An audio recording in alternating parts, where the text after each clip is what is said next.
Third time, not the charm for Congressman Kevin McCarthy. Three separate votes Tuesday failed to provide the required support to make him the next Speaker of the U.S. House of Representatives. The House adjourning, in essence, to stop the bleeding. One pundit calling January 3rd the most humiliating day of McCarthy's political career.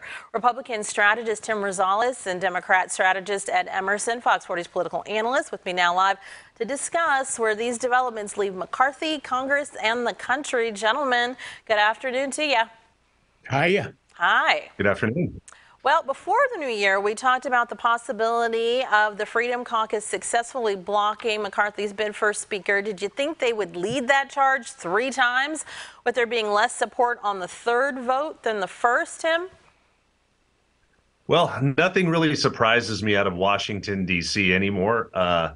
After many, many years of kind of watching how the sausage is made back there. And certainly this isn't surprising, although it doesn't bode well. I think Ed and I were talking about it before, is that it never bodes well for either party when these types of leadership, struggles occur, especially, kind of the inside family fighting that's going on right now. I mean, keep in mind, it is only 10% of the House Republican conference that is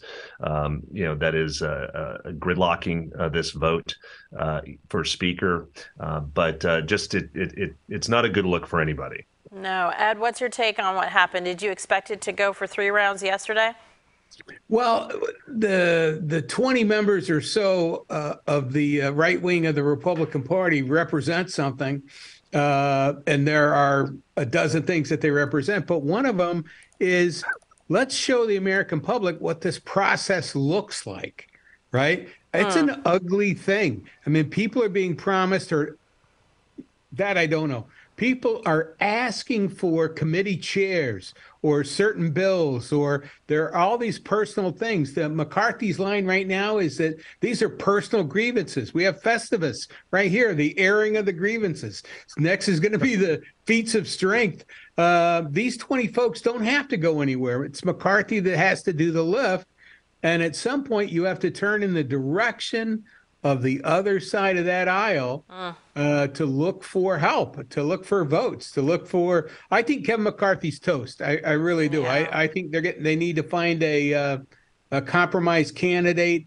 The Democrats are not going anywhere. We're not going to jump in line unless we get somebody that we could possibly back for the next 2 years.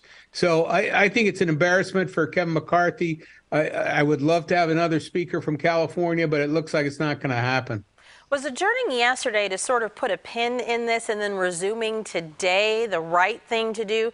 Starting today with the fourth vote at noon their time, 9 a.m. our time, they moved on to the fifth vote, and that not working out well for McCarthy again yesterday. Virginia Congressman Bob Good promising less support as this process continues with Kevin. Ed, what do you think?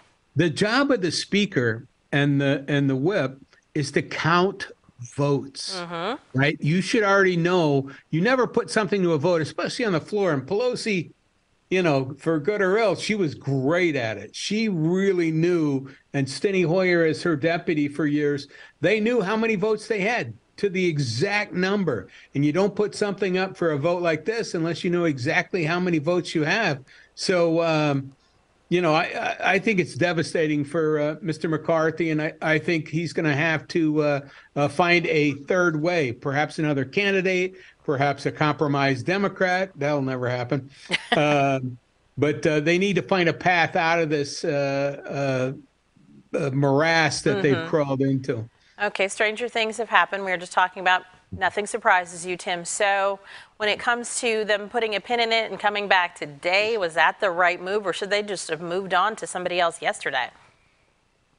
Well, I'm not going to second guess strategy because I don't know what's going on, behind closed doors. But certainly, they tried a different tactic this morning with President Trump kind of putting out a statement saying that Republicans should back Kevin McCarthy. That didn't help McCarthy's cause, and in fact, I think it emboldened some of the folks who were on the opposed side, even though they're backers of former President Trump.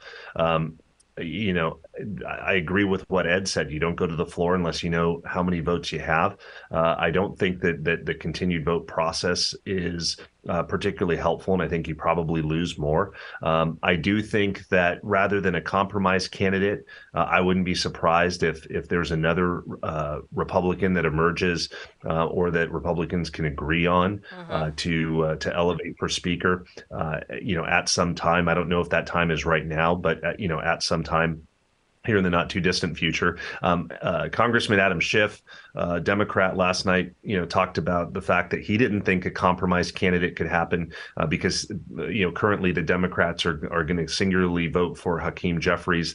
And he noted that in this political environment, that's not probably realistic. And I do agree. Probably one of the only times I've agreed with Congressman Adam Schiff on anything, but I do agree with him on that analysis and take. Duly noted right here on Fox 40 News at 11. Exactly. We are going to have to put a pin in it right now with this huge issue. Also, going to have you back to talk about, all that smack that McCarthy talked about in terms of the investigations that we're going to get started right away, one of them being into the president's son and investigating the January 6th committee. We'll talk and have you back about where all of that goes now that he is so very much struggling at the beginning of this new Congress. But for now, thank you so much for your insight this morning. Thank you, Siri.